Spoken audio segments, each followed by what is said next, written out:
Good afternoon, everybody. My name is Kyotaro Tsutsi. I'm a faculty member in Sociology and Associate Director of the Center for Japanese Studies. Welcome to the noon lecture. As many of you know, tomorrow, March 11th, marks the 5th anniversary of triple disaster that happened in the Tohoku region, wider eastern Japan, in 2011. And we have an excellent speaker to mark the occasion. The speaker today is Professor Satsuki Takahashi. She received her PhD in anthropology at Rutgers University in 2010, and before assuming the current position of assistant professor at George Mason University, she was a postdoctoral research fellow in the Department of East Asian Studies at Princeton University, before that, she spent 3 years as a research fellow at the University of Tokyo's Institute of Social Science. And this academic year, she is a third visiting professor, spending the year in her office in the sociology department. I was so happy to provide her with an office space, and then our building configuration is such that it's a very hazardous condition. So she hit her forehead in one of the metal bars in the department, so that explains this scar on the face. That's something to remember her year in Michigan by in the future. She's trained as a cultural and environmental anthropologist. She's a rising star in the growing field of environmental anthropology. She has pursued a research agenda that critically analyzes the idea of nature, development, environmental politics, as well as the discourses of survival among Japanese coastal communities before and after March 2011 tsunami and Fukushima nuclear disaster. And just so you know, a lot of people started studying those areas after 2011. She had been studying the coastal communities in Japan, in Ibaraki and Fukushima, way before that, 7, 8 years before 2011.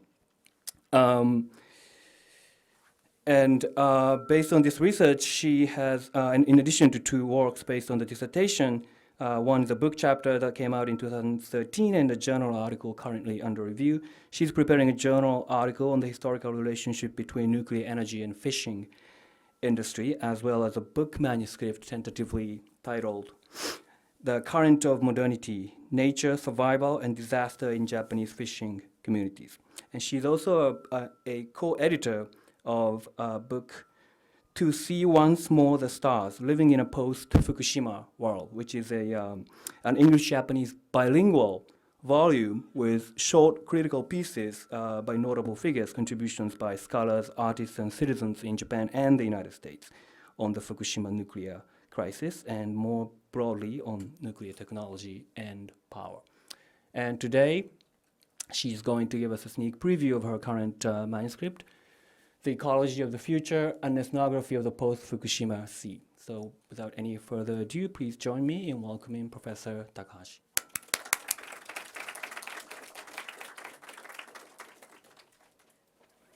Thank you very much, Professor Tsutsui, and for the great, more than honorable introduction. And then also, thank you very much for everybody for coming today and for me to share my research today.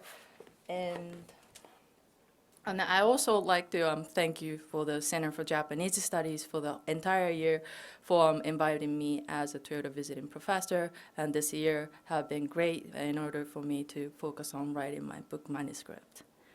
And let me turn on the little clicker here. And little setup here, I'm sorry. In today's talk, I'm going to introduce some of the writing that I was able to accomplish based on my book manuscript. And the book manuscript that I'm currently working on is based on my ethnographic as well as the historical research that I conducted before and after the disaster in and near Fukushima coastal regions, and including Ibaraki. And the primary concern of the current book manuscript is about the intimate connection between environmentalism, something that I'm interested in as an environmental anthropologist, and also the connection to the Japan's unending modernization, which I'm going to talk about the modernization that never ended in Japan. Sorry. This is a very special moment, so I've been a little nervous about talking about this. But I'm also interested in the idea, especially the idea of future building, or what I would call the future making, and how the future making has been an important concept in terms of thinking of the construction of Japanese coastal landscape, or the seascape, that you might be able to call. And as you know, and Professor Tsutsui already noted, that tomorrow is the 5th anniversary of the disaster happened in 2011, a triple disaster, including tsunami, earthquake, and the nuclear power plant crisis. So since the disaster, especially because of the nuclear meltdown, the marine ecology, marine environment has been in highly precarious conditions, especially thinking about the dumping of wastewater coming from crippled nuclear power plant. And also government allowed the nuclear power plant owner to be able to release some of the lower radioactive wastewater into the ocean. So the environment has been really highly precarious conditions. And for the thinking of the people who living in those conditions and living in the coastal areas, fishing family has been, their lives of a fishing family has also been very highly precarious. I don't know why I'm so nervous about this. Take some water, yes. Thank you so much. And I'm thinking about my stupid, no, I'm sorry, not stupid, my scar, and then maybe that will, that made me very nervous. No. Yeah, I hope so, but I'm so nervous, and then that makes like really counteractive with my whole. Oh, great. Oh. That made me less nervous. Thank you. No, I'm still nervous. Okay, so going back to talk about the fishing families, their life is precarious, and their the lives have been still, after 5 years, they still been relying on the compensation coming from the TEPCO, as well as the government relief efforts and the subsidies coming from the government. And yet, and this is something that I would like to focus on today, and yet despite all these highly precarious conditions, the post-disaster, post-Fukushima discourses have been filled with the discourse of the bright future. And here's a couple of examples. This is the official logo of the prefecture of Fukushima. And this was created after the disaster.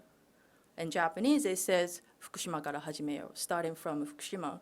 But the English version that they also put next to the Japanese one is future from Fukushima.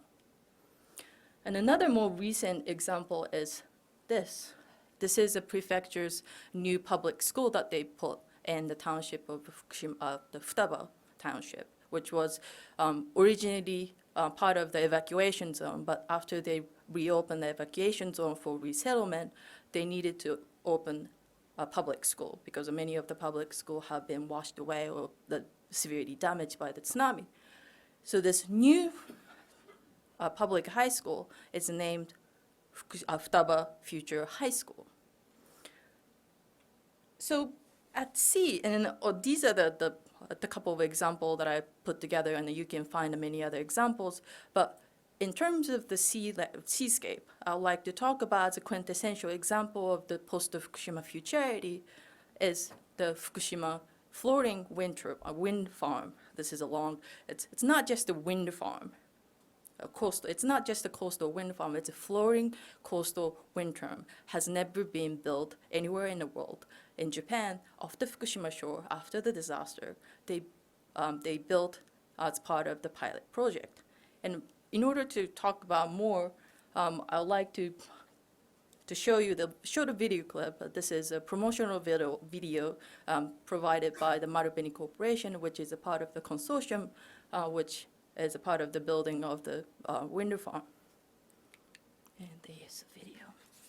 It's a very short video and doesn't have a voiceover, but it has English subtitles. So to give you a quick overview of a geographical location of this wind power project, that wind power project, that the plot that they designated is located in 23 kilometers from the offshore, and this is the Fukushima Daiichi nuclear power plant. And the offshore wind farm is located right here, which is right edge of the 20-kilometer evacuation zone. The evacuation zone we often hear is at land, but evacuation zone is actually in circle, and it extends to the water, so you are not supposed to enter the 20-kilometer diameter from the nuclear power plant. So the offshore wind farm is right outside of the edge. And the electricity generated from the wind farm has been sent to not to the Fukushima nuclear power plant, of course, but it's been sent to the thermal generator, the thermal power plant nearby with the underwater cables.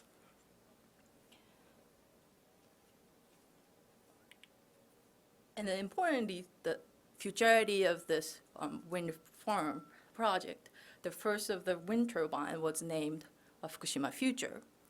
And the Fukushima Future, this name was announced in 2013, but the futurity by itself was already apparent from the outset when the Ministry of I always forget the full name, Ministry of Economy, Trade and Industry, or known as MITI, entrusted a pilot project to the consortium. Their name was, just let me go back, the second, Fukushima Forward. The nickname was a Fukushima Forward. They came up with a very creative way to put together words and made the Fukushima Forward. And that was a nickname. And again, also, they used the name of the Fukushima Future later on. And by talking about this back in 2011, when the budget came through from the Japanese Diet as a part of the disaster reconstruction effort, they gave the money to this consortium. Then the consortium came up with a 2 grand mission. And the grand mission, both of them were about the building future.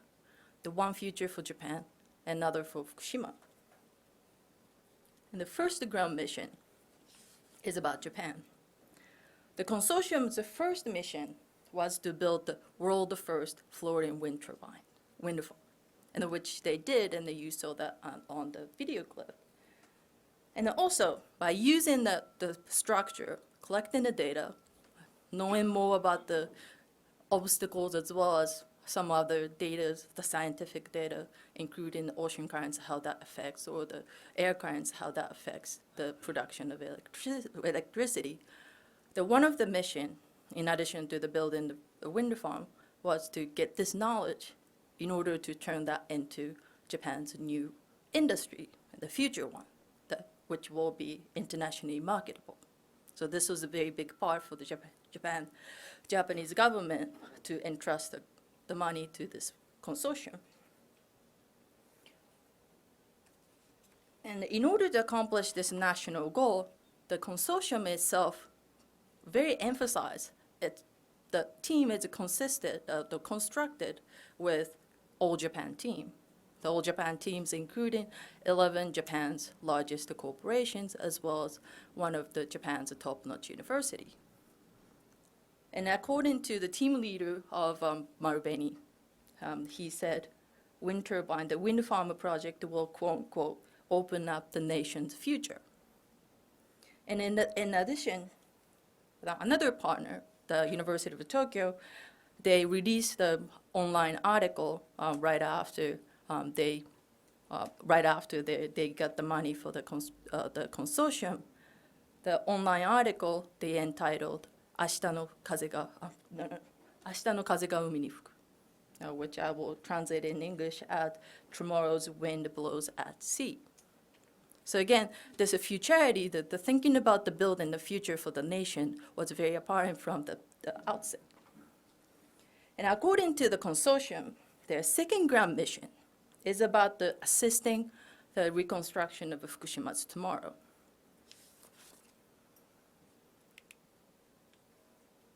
by turning this wind energy project into the local new industries, the Fukushima's new industry. Once the pilot project is succeeded, when they find it is successful, the consortium and the MITI, both of them hopes they're going to build 100 or more turbines. Right now they have 3 wind turbines, but they're thinking about extending to the 100 wind turbine that are built all around the Fukushima coast. And the image will be looking like this. And for the current project, all 3 wind turbines had to be built outside of Fukushima, because the Fukushima right now doesn't have the big enough dockyard to create very gigantic structure like wind farms. But after the pilot project has succeeded, they're going to build dockyards that big enough to build the wind farms within Fukushima. So for Fukushima, this project will extend to the local industry. And along with that, the language of locality was apparent as well. So once they decided to build within the Fukushima, the wind farm will be built locally, and also they emphasized the electricity generated by the 100 turbine will be also locally consumed.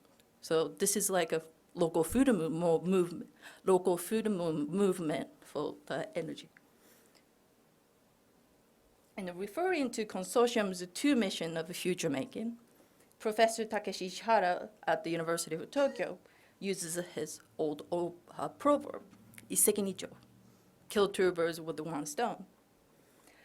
He's the project leader, the technical project leader, as well as one of the world leading wind turbine or the wind energy engineering experts. But he actually suggests that floating wind turbine can actually accomplish 3 birds, not 2, but 3 with the same stone. And the 3rd bird that he's talking about allegedly is the new future for the fishing industry of Japan. According to Professor Ishihara, the offshore wind turbine, the wind farm, will also open up the new future for Japan's coastal fishing industry. And he has been interviewed in many places, and in almost every place that he's been interviewed, he talks about this issue that the consortium is currently facing, which is about the issue of a coexistence between the wind farm and the fishing industry. And in fact, there are a lot of backlash coming from commercial fishermen in Fukushima about this wind farm project, because the wind farm by itself, especially after building hundreds of them, that will reduce the fishing ground for those fishermen, especially bottom trawlers who uses that area of water. But Professor Ishihara says that he has a solution, and he calls the solution as ocean farm, which is idea of converting the windmill platforms into the artificial reefs. And that will increase the fish density, the fish population's density, just as the natural ones do. And when I myself interviewed with him, he also argued that ocean farm would also accomplish the fishing industry's evolutionary transition from backward hunter-gatherers to progressive farmers. And also Professor Ishihara further explained to me his theory on why the fishing industry needs to evolve. He said, quote, "Humankind is once hunter-gatherers, but we achieved the current progress with the farmerization or no-koka." This is how he said it. And he also continued, quote, "The fishing industry has been like hunter-gatherers. Catching fish based on the fishermen's intuitions and experience cannot provide stable supply of seafood. Therefore, we need a new farming like fishing," end quote. He also emphasized that the farmerization is a necessary process for the future of humankind. He said, quote, "Human societies prosper after shifting from hunter-gatherers to farmers. This is a historical truth," end quote. By the way, this image of the ocean farm, which multiplies the fish multiplies, and the Fukushima's radioactive water sounds a little like post-apocalypse sci-fi story. And it did to me as well, but actually when I interviewed people, and especially the fishermen in Fukushima, even though there are some backlash against the wind farm, I found that some people actually being very supportive of this idea of a wind farm, as well as this ocean farm, that they describe this idea actually give them hope for their future survival.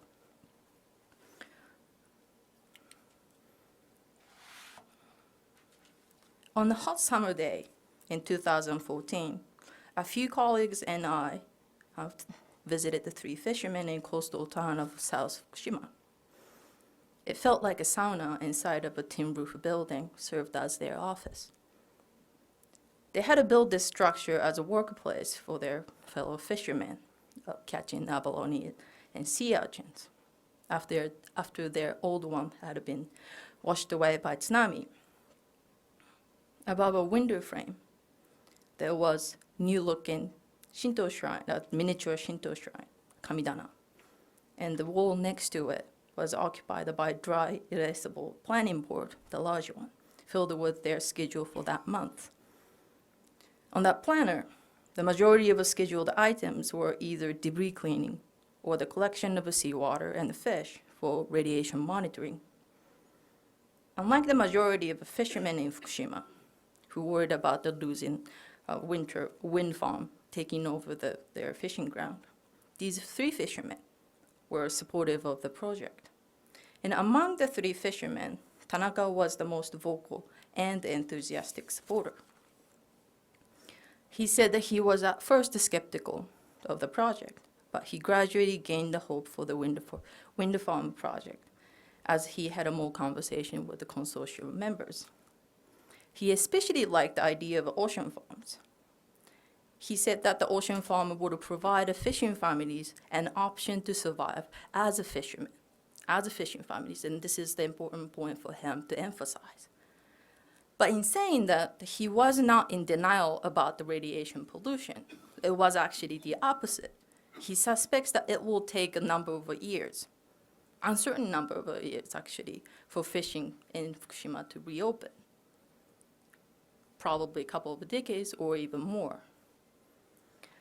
So he said, this is why we have to try something new, like a project of wind power, in order to keep the light of a fishing alive.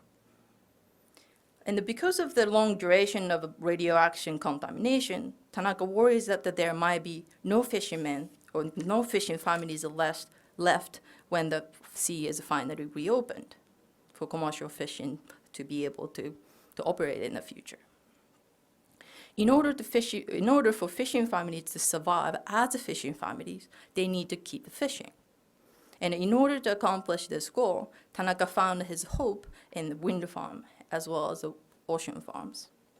He explained to me that in his generation, they couldn't maintain their fishing boats and their family business by catching small amount of fish for radiation monitoring or using their boats for recreational fishing or whatever, while the ocean farms are increasing the fish populations. He also suggested the possibility of earning some extra income by using his fishing boat to take some eco-tourists to the world's first wind farm. And then in the future, when commercial fishing is finally reopened, his children or grandchildren, if he's too old by then, will be able to take over his boat to start catching fish again. And to tell the truth, I was actually happy when I heard the Tanaka or his friends are talking about the possibility and their hope for the future survival, because it wasn't the case when I interviewed the people right after the disaster. So I was happy to hear that change happened in 3 years after the disaster, or 4 years after the disaster. But at the same time, I could not help wondering why they were able to find this hope, especially when the radiation contamination makes the future itself very hazy, very precarious. In order to answer this question, I find the anthropological theory and hope very helpful. For example, in his ethnographic monograph, The Method of Hope, anthropologist Miyazaki Hirokazu Miyazaki, summarizes on one of the Ernest Bloch's, who is a philosopher, and his philosophy on hope. He quotes, "Disappointment is the engine of hope," end quote. During his fieldwork in Fiji, he, as anthropologist, went to Fiji to study a local people. He encountered the local people in Fiji who have maintained their hope over generations for regaining their ancestral lands, regaining the entitlement to their ancestral lands, even though their history demonstrates repeated defeats. So they never regained their ancestral lands over 100 or 200 years. As the main question for his book, Miyazaki asks, how do people keep hope alive? And by extending Bloch's philosophy of hope, he explains that one of the main key points to think about the maintaining hope is a sense of not yet or not yet happened. So he argues that local people of Fiji were able to keep their hope alive precisely because the hope has not yet happened, has not yet come into being. In the case of a post-disaster Japan, in order to answer this question of why Fukushima fishermen were able to find their hope for the future, the notion of a not yet is very inspiring that I found. But at the same time, I have also recognized that I have to consider one important difference between the case of Fukushima fishers and the case of people of Fiji. That is to say, Fukushima fishers have the longer history of repeated experience with a sense of fulfillment, not just with disappointment. They had both. So unlike people in Fiji who never regained their ancestral land entitlement, the people in Japan, the fishermen in Japan, have been able to survive, even though the difficulties and challenges keep coming up throughout the history. And those difficulties include like wars, environmental movements against the fishing, neoliberal reforms, and not to mention series of disasters, including natural one and the man-made ones. And in the context of Japanese fisheries, hope has been kept alive because hope is not only something that has not yet happened, but also because hope is something that might happen yet again. And in order to elaborate this point in the next few slides, I would like to discuss the history of disasters and hope in the Joban region, which is the area combining Fukushima and Ibaraki. Yeah. And just to mention a few things about the regions before we go into the historical details, I'd like to mention a couple things. The one is about the environmental conditions. So these are Fukushima Prefecture and the Ibaraki Prefecture. And in the coastal areas, there are two currents actually meeting at the offshore of the Joban region. One coming from the north, the cool ocean currents, and the other ocean currents coming from the south. And because of this complication, the good complication of the ocean environments, this fishing area has been regarded as one of the best in Japan. And because of this, the marine ecosystem has been rich in full. It's rich in full. It's just the fish coming from this region has been rejected.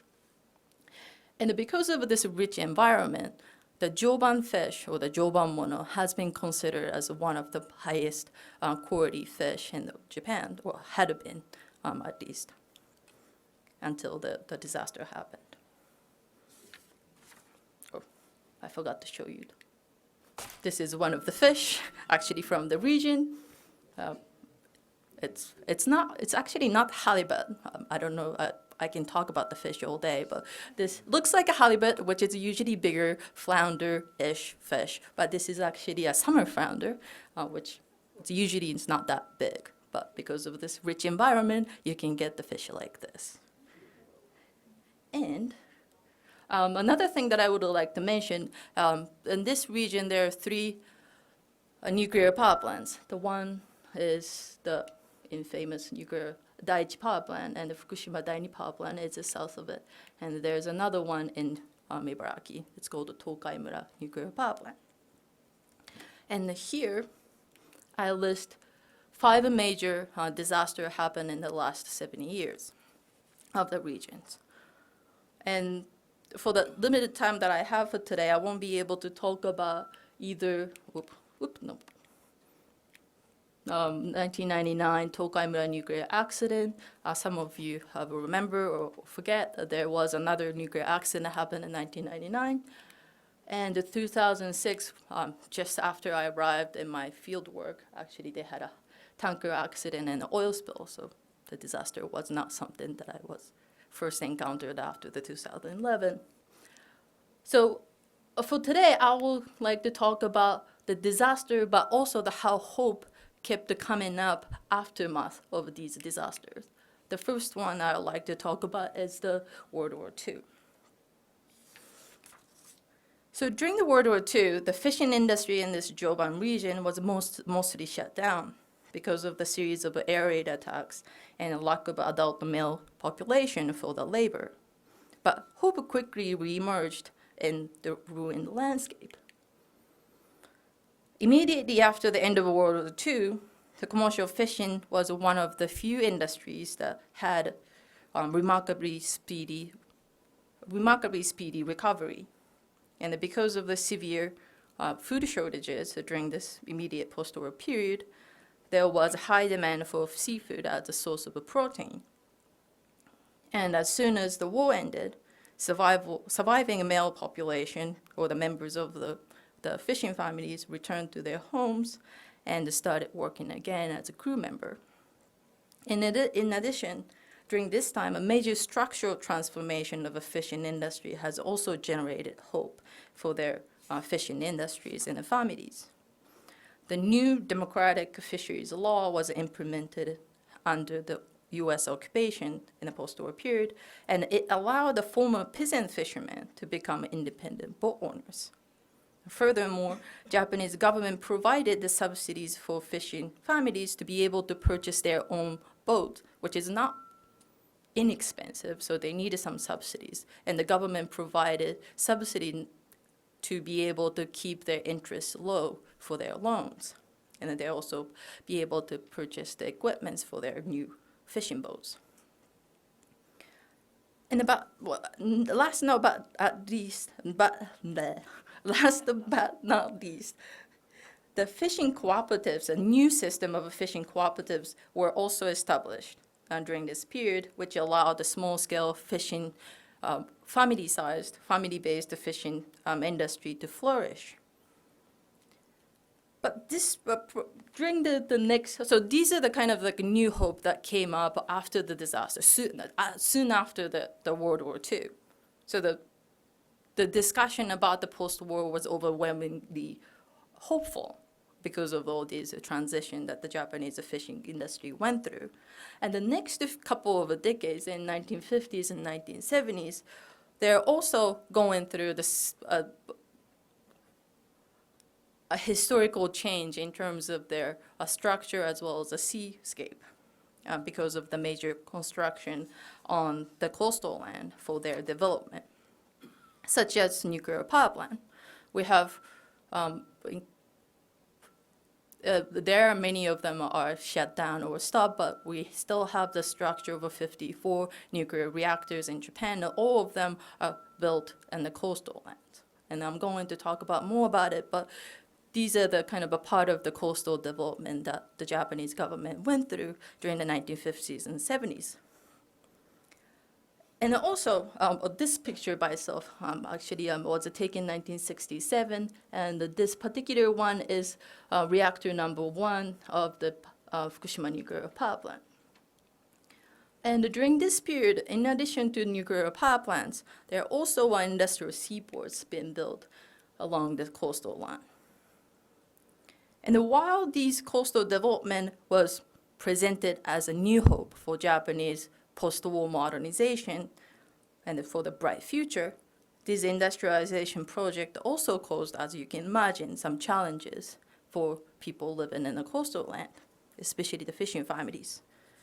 And such challenges included loss of fishing grounds, because no fishing is allowed near either a nuclear power plant or the industrial seaport. So a lot of fishing ground have been lost because of the construction.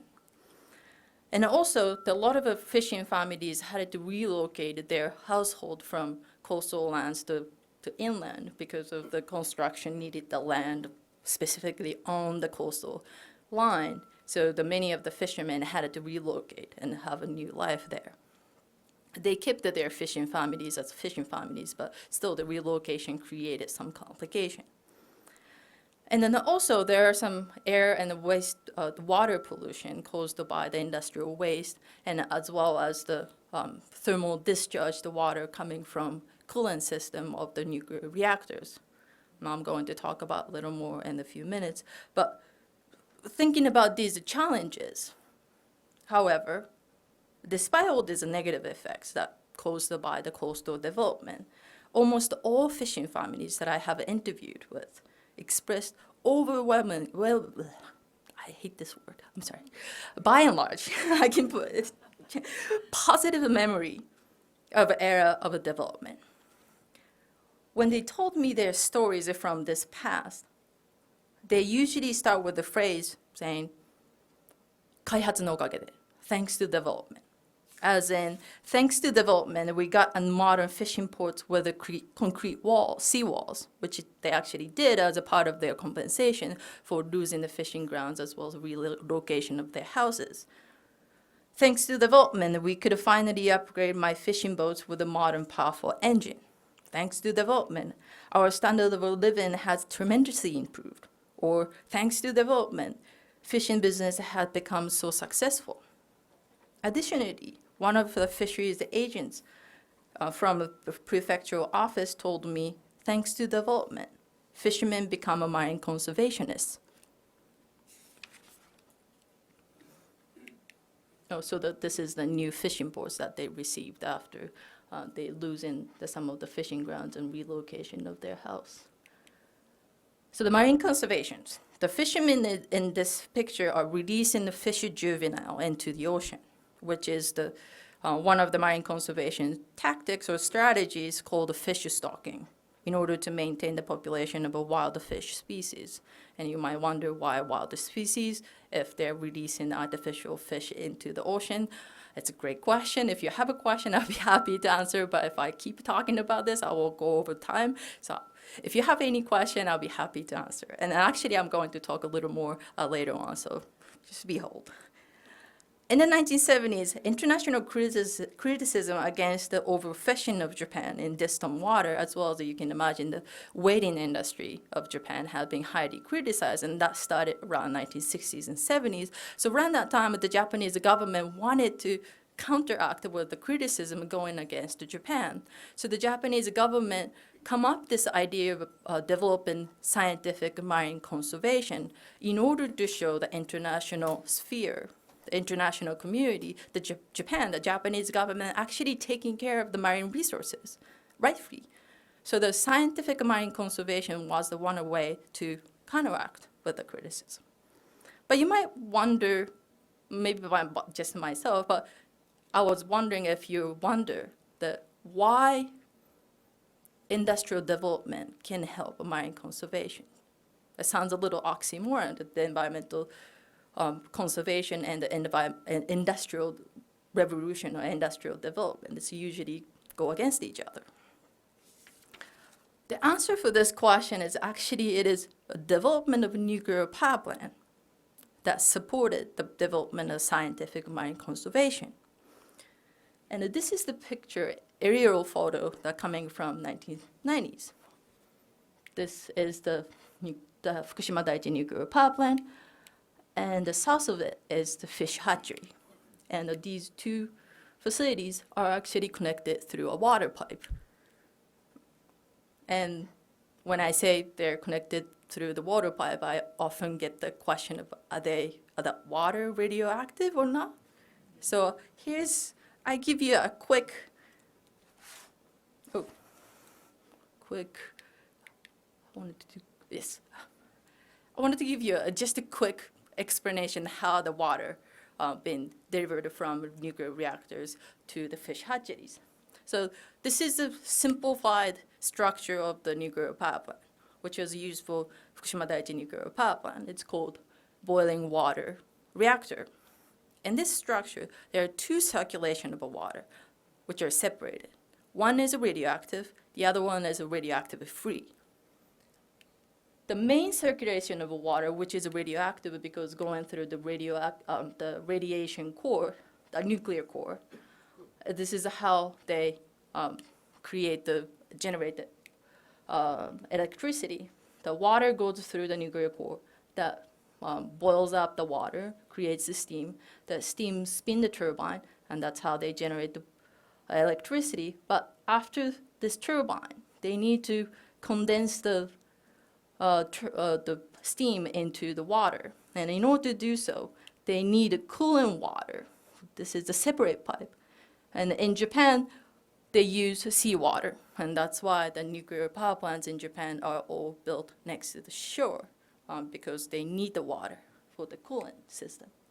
So they suck up water from the ocean and go through the separate pipe without contacting any of the radioactive water. And they usually discharge back into the ocean. And it is called thermal discharge. And this is considered as environmental hazard, not because of the radioaction, but because of the increased warm temperature.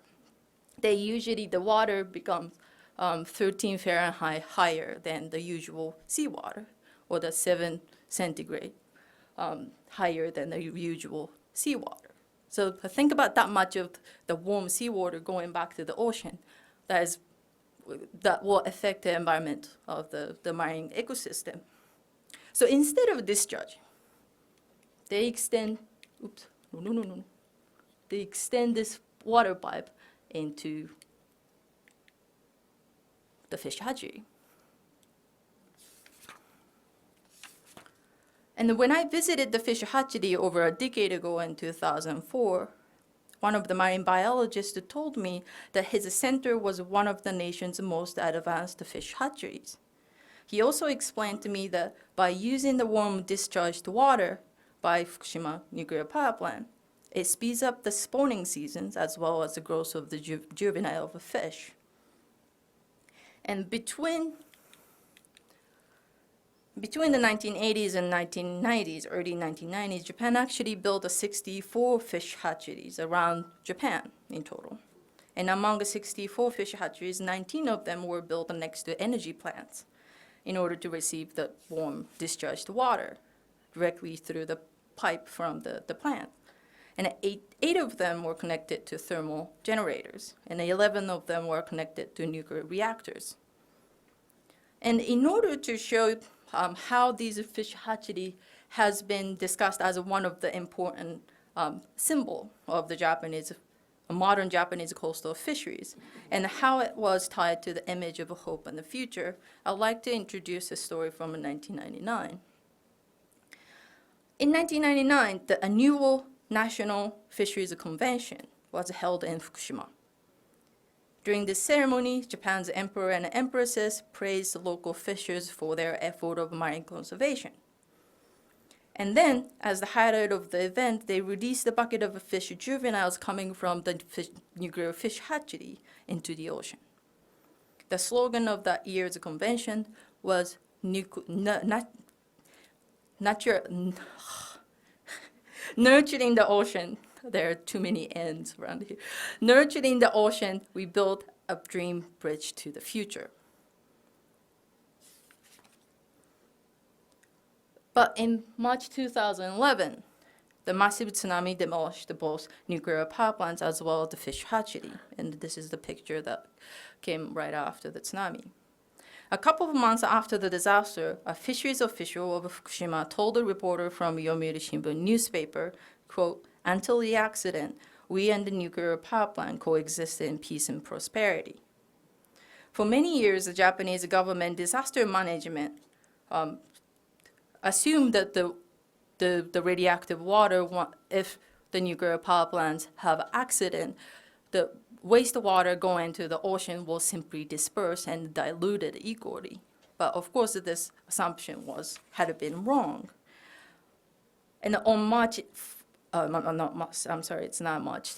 April 4th, of the Ibaraki Prefecture, high-level radiation was detected in konago fish or sandlands.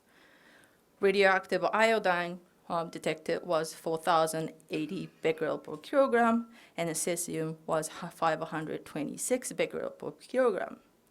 So immediately after this news came out, all the fishing activities has been suspended in Ibaraki waters for a while. It's been reopened, but the cancellation happened as soon as the news came out. The next day, the Japanese government announced the establishment of a tentative radiation safety standard. And they say iodine is 2,000 becquerel per kilogram and cesium is 500 becquerel per kilogram. It's been revised, but at that time, this was the number.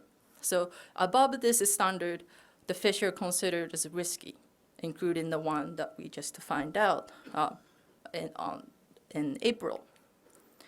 But as long as the fish meets this standard, the numbers are lower than these, the fish are all considered as officially safe, safe to sell, and safe to eat. And the next day, by doing this, setting this standard, the Japanese government hoped that this standard will give the consumers a sense of safety. But most of the people in Japan, the consumers, have been avoiding the fish coming from those regions affected by the nuclear power plant. And I don't have time to talk about it, but those are the discussion that people might hear as a fuhyo higai. And here, as a solution for these difficult challenges, the post-Fukushima seascape, the Japanese government proposed that the Fukushima wind farm project will present as a new hope for the possibly bright future. And at the one meeting of the government's Reconstruction Design Council, Norio Akasaka, a member of the council, suggested, quote, by building wind and solar energy generators throughout the nuclear devastated coastal line, we can clean up its negative reputation and create a new image for Fukushima, fighting against the difficult challenges that mankind is facing, end quote. And in conclusion, the Fukushima floating offshore wind farm indeed offers hope for the future and aftermath of the 2011 disaster. It is true that the wind farm is much safer than nuclear power. It is also true that wind power is cleaner than fossil fuel energy. In addition, if the ocean farms are built, they might also be a new hope for the future of marine ecology. But what also clear is that the wind farm shares the same genealogy of a Joban region's history of a modernization, such as coastal development and the nuclear fish hatcheries. In other words, in Japan, modernization has never vanished. The modernization which helped Japan's post-war reconstruction actually survived even in the aftermath of the 2011 unprecedented tsunami as well as the nuclear power plant disaster. My argument for the question of why modernization has survived is because Japanese modernization has been an apparatus to produce a hopeful imagination of the future. Modernization has long been criticized, and yet it is still surviving, in Japan at least. Perhaps modernization has never vanished in Japan because it allows people to imagine the hopeful future, even when people are thinking they're living in the midst of a disaster or midst of dystopia. Thank you very much.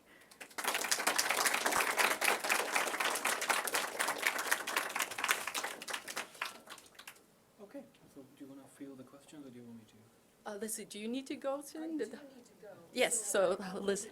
So I found your talk fascinating, and one of the things that struck me was this Todai professor of marine engineering, his idea of the future and what provides hope sounded very different from the three Fishermen.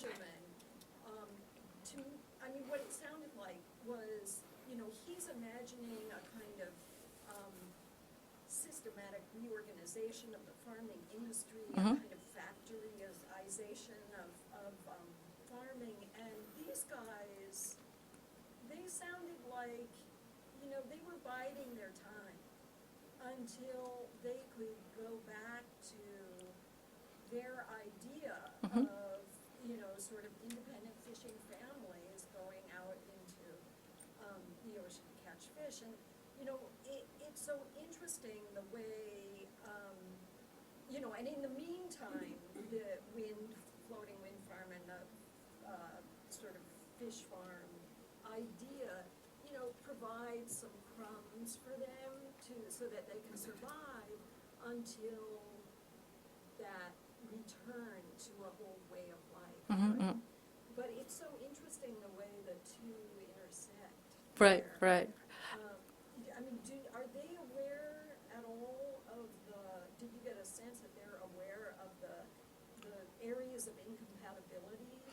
You mean like a politics that they might be manipulated as, or? Just that their vision of the future. Oh, is it different from the scientists or the corporation executives, engineers are thinking? My sense was a yes. They were not really, they were hopeful. They're trying to find the hope, and then they grasp hope from listening to the engineers and the politicians and anybody who related to the consortium. But they're not saying they buy into everything that they're told. They're skeptical. They say that they're skeptical, but the conversation with them gave them kind of like a way to reach out the possible future for them to imagine. I think that disparity, the uncomfortable disparity that as you felt, and because of that, I was thinking, this is something that I'm trying to say at the end, the modernization, it's not something that the fishermen think that modernization will give them the future, but the modernization have been the apparatus for people to imagine. There might be some leap, but the connection is not like just water pipe. The modernization give a hope to people, but it gives some area for people to imagine that may be able to imagine, even though the things being said by the special experts might not be entirely the same with the people who actually grasp at the end of the conversation, especially this about this wind farm project, but many other modernization projects. They come up with some like technocratic ideas, and the people, it's up to the people to think about the future, but it allows the people to imagine the hopeful future. Not give, but imagine. And then they trying to go along with that kind of the imagination. And that was kind of like a repeated history that I'm trying to grasp. Yes? Hi, thank you so much, Professor Takahashi, for your very informative talk. And I shared with Leslie, actually, a concern about the language. For example, with this nokaka, the farmerization, I immediately thought of the language of the colonization of Hokkaido, and the idea of removing Ainu from their hunting and gathering experience to these farms. So there's that one kind of recapitulation of this early language and rationale for colonization. And then also the hope idea. I mean, it might be one thing in Fiji, but I did get the sense that, there's this carrot being dangled, in front of these fishermen. And you mentioned manipulation, and it seems to me that, this idea of hope can be generated as, to keep people quite docile, actually, and less critical maybe of TEPCO and these companies that are part of this consortium. But my question then, on that basis, leads to, there were 3 windmills, and I wonder how much energy is actually being generated. It seems to me to be kind of symbolic gesture, but with the Tokyo Olympics coming up 2020, there's a lot of reconstruction that has yet to go on in the Tohoku area.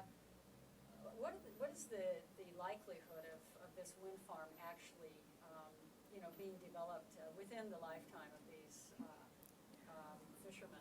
Right, thank you. Families? This is a whole other question that I'm trying to figure out for my book manuscript, but thank you so much for the question. And first of all, the carrots dangling in front of the people, that's exactly how people feel. It's not like people are not blind about that kind of the carrot hanging in front of there. But they know if you trying to catch the hanging carrots, they might be able to survive. That's the kind of the experience that they've been having since many years ago. Whenever the disaster comes up, the government not only they're trying to help, but if you go with the government, you might be able to survive at least as a fishing families. So another carrot hanging out, even if it's a carrot, and then you might not be able to catch it. So this kind of like a mirage kind of the way to think about the modernization, because you'll be modernized and you'll be fine, but you never be able to accomplish what you want to accomplish. You always have to chase. So it's always the carrots. Right, and I'm glad that you mentioned that one, as well as to think about what's going to happen with the 3 windmills. And when I interview, which I didn't have a chance to talk about it today because it will make it more complicated and extending the time and so forth. But when I interviewed last year, it's 2006, 2015, the project wasn't going so much far than as they hoped. And the fishermen were, especially the 3 fishermen, especially the one Tanaka, who was enthusiastic supporter, he was very disappointed because the ocean farm has not been built. And the Professor Ishihara said that he wants to build, but the budget has been cut. And the idea is great and that he wants to test it, but there's some politics rather than science. This is kind of interesting, scientific studies about it too. But so it's not going anywhere. But seems like the consortium for themselves, they collected the data. If it's not marketable, they're not going to do it. So for them, it's still fulfilling the first mission. But the second mission, it became hazy again. So it will be interesting to find out what is going to happening in the next few years and how that would affect the language of the future. Thank you. Yes, please. Thank you for your outstanding talk. I heard a lecture by a physics professor here.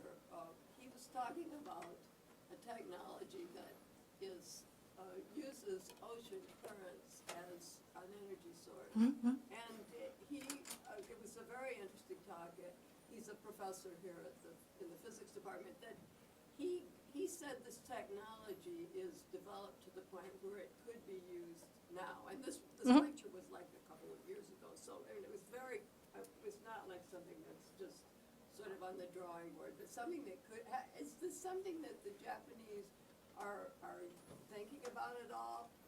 Do you know what I'm talking about? Yes, I do. And I was wondering myself that as well, because when the people were talking about soon after the disaster, this alternative energy technology was already on the table of a discussion when I was doing the research on the discussion at the government council boards.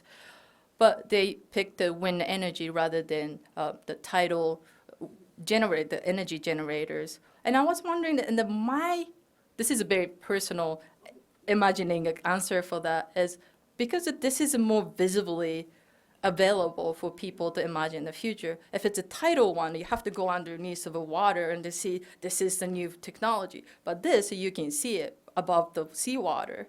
So I was wondering if there is some cultural political discussion that we might be able to have in order to think about what is presented as available futuristic technology and what's not. And both of them is a futuristic and alternative energy technology, but which one to pick to support financially for the government. There might be some other ways to think about just more than just about the technology by itself. Very good. Thank you so much. Very good. Is this more profitable than the other option? Then For the title construction one? company? That's a good question. It's probably because one of the grand mission that they said, or one of the accomplishment that they're trying to have is to help the reconstruction of Fukushima. And this one is made at the dockyard. And the tidal generator, I don't know how they actually generate, but it might be difficult to create so much of employment, even though they built 100 of them along the sea lines. So this one was gigantic structures. It's almost like I always mix up the two words. What's the pork belly? No. Pork barrel. I always mix up. Pork barrel. Right. Use the ugly underbelly fat in order to fatten up the industry. So this is very similar to that kind of idea. How much money will be generated through doing the new kind of technology? And this was more suitable for that kind of idea. Yes? If returning the seawater coolant is also dangerous because of heating the water. Mhm. So if this water is not radioactive, contaminated, then probably you could use to heat the house, circulating. What's the possibility? Well, I think that they have actually been used. I've seen not the house, but when I went to the fish hatchery, they're also talking about what else they use the thermal discharge. The one of which was indoor pool, so the kids can play in very warm water without worrying about going outside. That water's been heated by the cooling water coming from the nuclear power plant, which is another interesting imagery, but that was how they used it. And actually, at that time, that was one of the social science class, page number 14. I learned that from my elementary school, too. I didn't really think about that as cynical or anything. I thought that was just a part of the development that we go through. So we have this environmental harmful discharge water we use for something good. That's very good. That was the kind of the imagination that people had before the disaster. But after the disaster, the imagination completely changed, including mine. Thank you. Allison? Thank you so much for the talk. Your ideas and the images are really striking. One thing I was wondering about was, I love the way you're theorizing futurity, which is a very difficult word to say. Yes. And I was thinking about, I obviously haven't done the work you've done, but one other term that seemed to come up a lot after 3/11 is kizuna. It was written on one of the devices. Right. It was like Nafuka Shorai, Nafuka Mhm. Kizuna. And I was thinking, how do you, so that I would translate it as like ties or connections, and that was something that I heard a lot of people, I think some of the government discourse after 3/11 was also around kizuna. And I was wondering how future or futurity, whatever the word would be, would relate to kizuna. Is it kizuna as a sort of discourse for the entire nation, and future is the discourse for oceans or tohoku, or I'm not quite sure, but I was just wondering if you saw those two interacting or overlapping, or what was going on. Thank you for the question, and that was a kind of the things that I was avoiding to think about. So it's great for me to think. No. It's actually great. No. It's great because it is the two terms, the mirai and the kizuna, has been it's a tomodachi or anything that relates to that two concept, the future and the kizuna, have been one of the two keywords, the biggest keywords after the disaster. And I was wondering what's kizuna's relationship to the future, and especially just looking at just using this example, the Fukushima future and the kizuna. The Fukushima future by itself, when you look at the two terms, Fukushima and Mirai, Fukushima Mirai is the name in Japanese, it's very ambiguous, the relationship between the Fukushima and Mirai. I asked the fishermen how they interpret that too, because they don't say Fukushima no Mirai, or the future of Fukushima, or future for Fukushima. They don't talk about it. They just put those two together. So it was up for people to imagine how that means. And I wonder if the same thing will be applied for the term of a kizuna. They say kizuna, but they don't exactly tell you what kind of a kizuna they represent. It's up for people to capture the signified. So the kizuna could be something that people can imagine between the people, but kizuna also, when we translate it into English, it might be more apparent that the tie is not just about the people, but the tie can connect between the current and the past, not just the past, but current and the future. Those kizuna that goes along. It might be just a theoretical leap from looking at the kizuna, but I think the kizuna also kind of like allows the people and the large imagination of the connection in the community without telling people what kind of a community that they're trying to build. Thank you. Yes. Yeah, with the idea that there will be maybe eventually 100 of these floating platforms, I was wondering what research was underway to figure out if like the moving shadows from them would be impacting the fish, because some kinds would be at a different depth because of like predator perception or something, compared to where like the professor is thinking the depth of the reef is. And also, in the last few years, I know that there's been more studies of the impacts of noise, sound in water. And I'm just thinking with 100 of these, there would be like more maintenance operations and all that, that even if the wind turbine themselves is considered to be quite quiet. So I wondered about the sound and the shadows research impacts on fish, if that's being studied now to figure out how that will work out with the populations of fish they hope to have. I like how you think about the fish. I've been thinking about fish as well. And this is actually one of the study items that the consortium are trying to fulfill, based on the structure that they have already built. So they have been doing some biological, the marine biology research on how the wind turbine by itself affect the life of sea, including the fish that they're trying to multiply.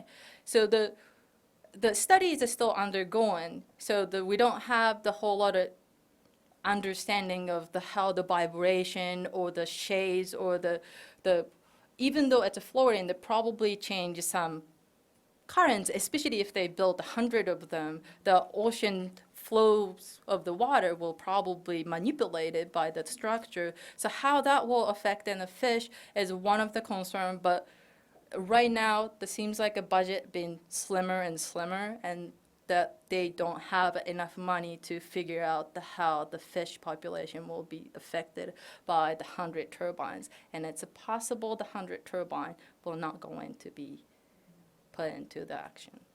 Thank you. Yes. I might sound a little out of place, yet there are examples of wind farms in other places, including the United States. And there are all those studies about their impact on the environment. And they are the least way of getting energy, solar energy, and its impact, and impacting the environment. And to me, I know everybody will say, this is ingenious. Floating, and it's working. And it's maybe 2 or 3 they have. But I think the whole world is watching Japan to see what they're going to do with this disaster. I mean, in my humble opinion, they're not doing too badly. And you know, we have had disasters in this country. St. Louis is, I don't know, 15 or 12 years ago. It's still the same. No change. And so I know you're criticizing the politics of this and the image it creates for the public and how they want to do this. But globally, compared to everybody else, this is ingenious.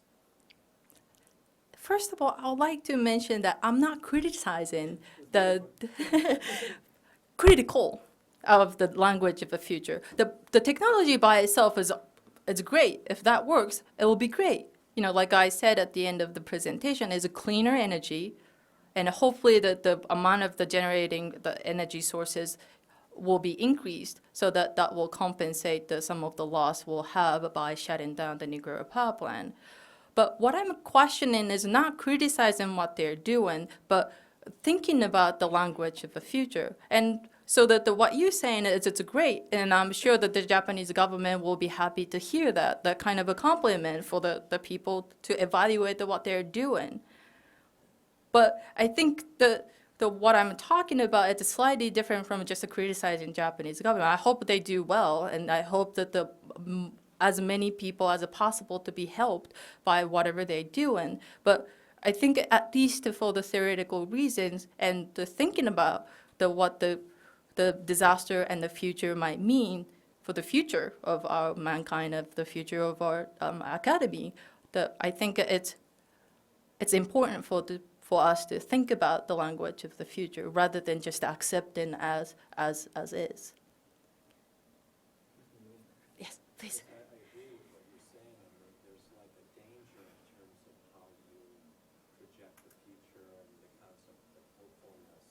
It can really, there can be an ongoing tension between that and resignation, but somewhere in between there can be a more resolute kind of constructive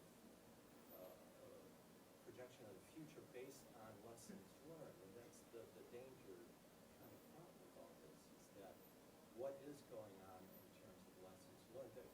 My understanding is they're getting ready to fire up the plants again. That's what I thought.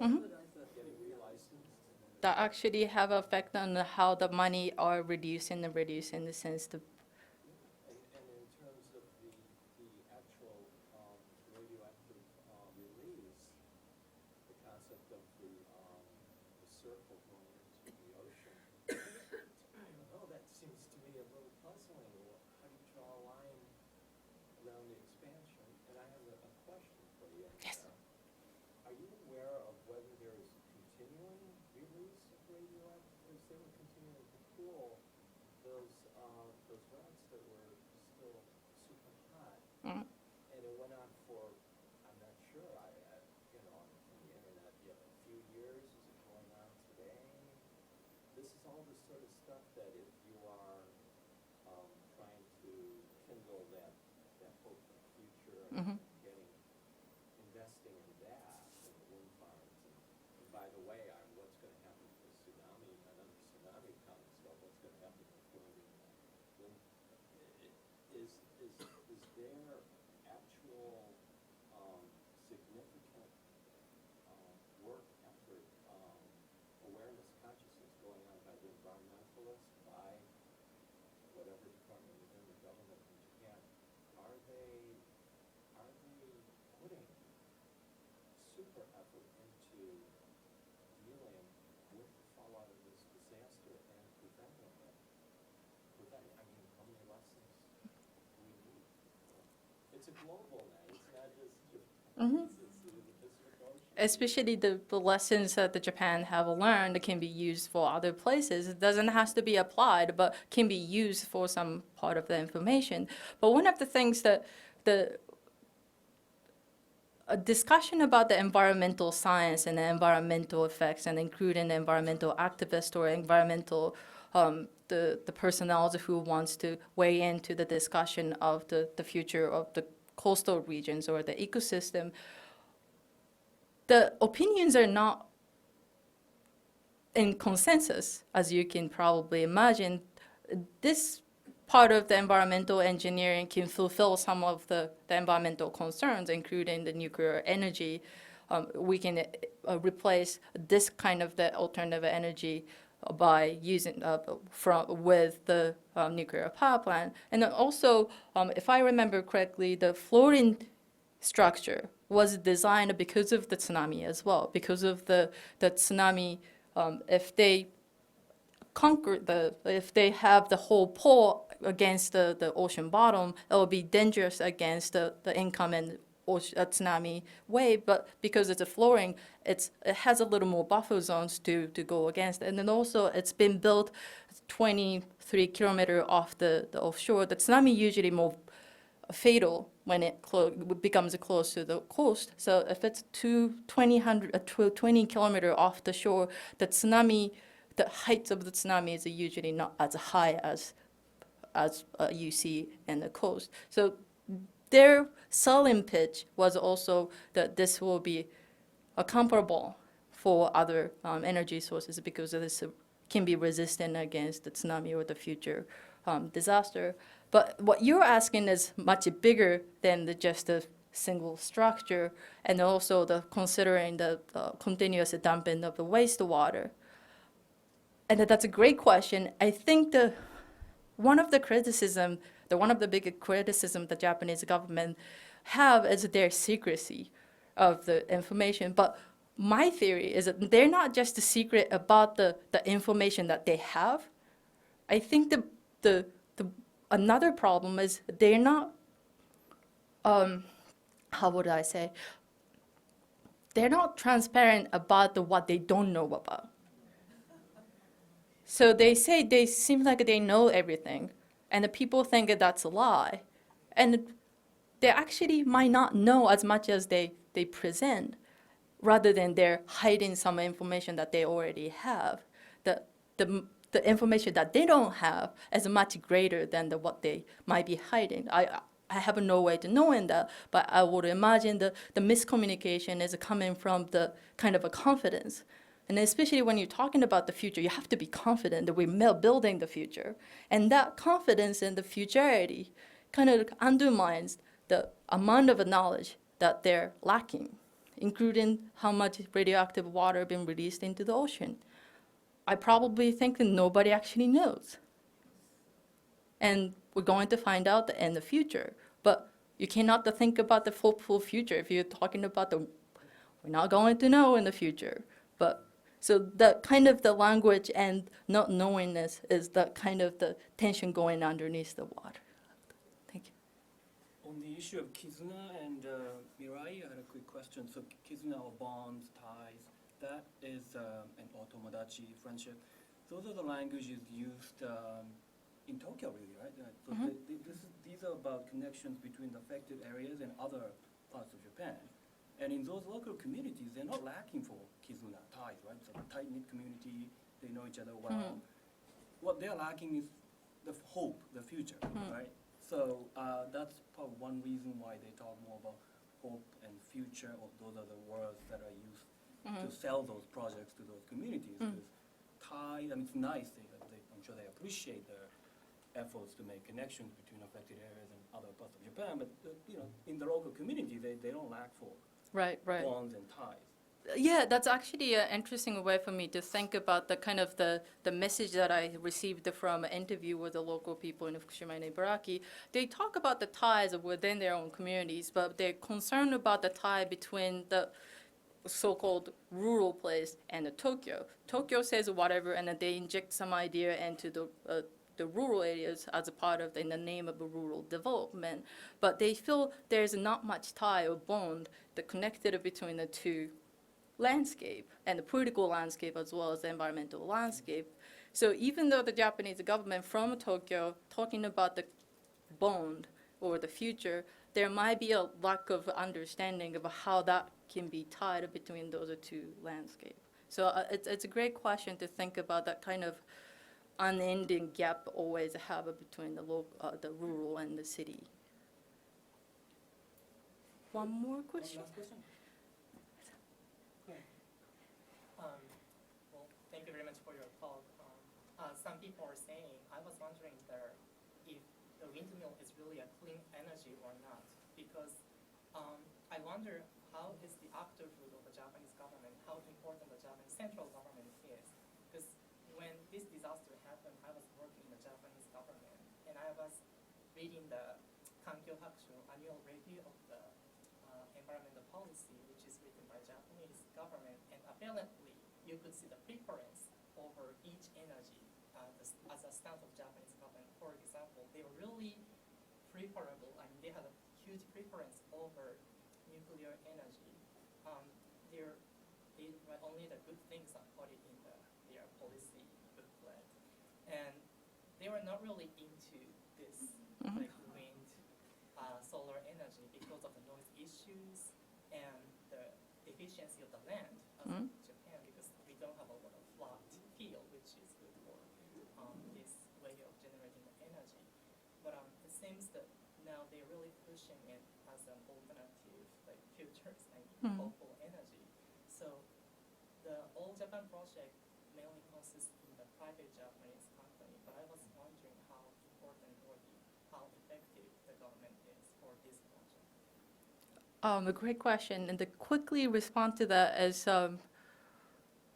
I understand. I have no doubt to believe in that the Japanese government's the environmental white paper prefers nuclear power plant over other alternative energy for a variety of reasons. I don't think I have to go into much detail. There's political, there's economic, and then all sorts of things. And also there are a huge debate between environmentalists to talk about which one is actually cleaner. And that there are environmentalists that support nuclear energy over other alternative energy for cleanness. So it's interesting to think about what is actually being considered as a clean and what's should be alternative or should be a primary energy source for the future of the humankind is also undergoing discussion. So what you're wondering is right on the point of how the political debates about which project have been funded and the funding money been shrinking or increasing. All those all those movements are contingent upon that kind of ambiguous discussion about what is clean and what is appropriate for the future energies. So thanks for the comments. Great. So we'll probably hear a lot about the 5th anniversary tomorrow, and we want to thank you for providing a perspective. Thank you very much for everyone coming in the comments and questions. Thank you very much.